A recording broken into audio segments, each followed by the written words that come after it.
joke. We'll see how it turns out. We're practicing for those of you who getting ready to go out. Opening ceremony at the learning community.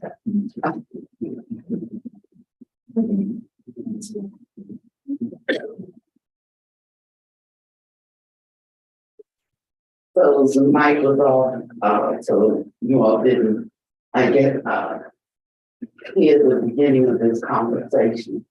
And I was just saying that we had some type of frozen burst today. And yet, you know, you just look at that as another day in Sarah, right? It doesn't have to find anything for us except it's just the working of things. Okay. Well, we did, but you know, sometimes the grip is not scientific. It's not scientific.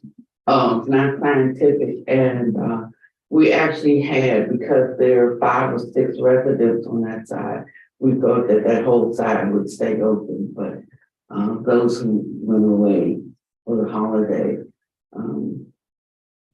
it didn't work. But the house is safe, and that whole right side, you know, is safe.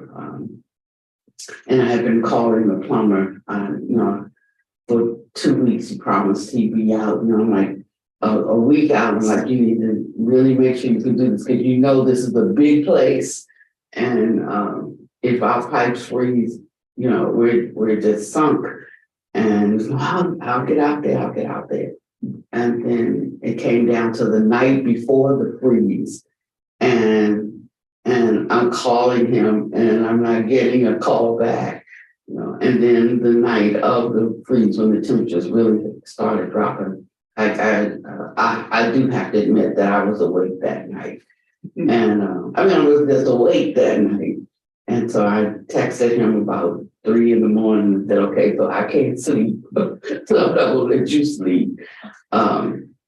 And he said, "I promise I'll be out tomorrow." You know, I said, "That's like a day late, right?" You know, but we tried to do what we could, and I'm very, very grateful.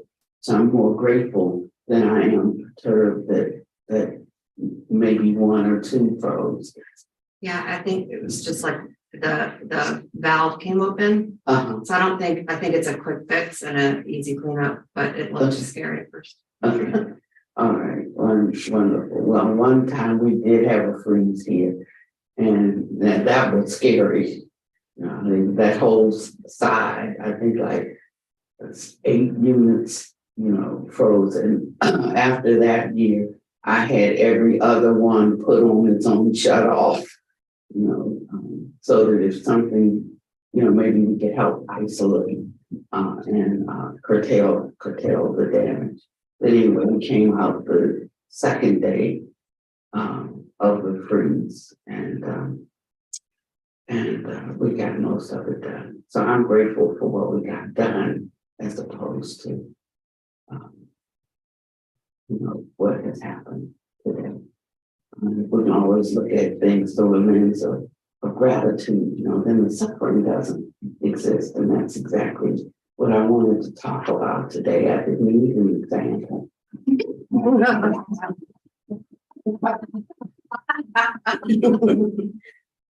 Oh, but real life isn't it good? That's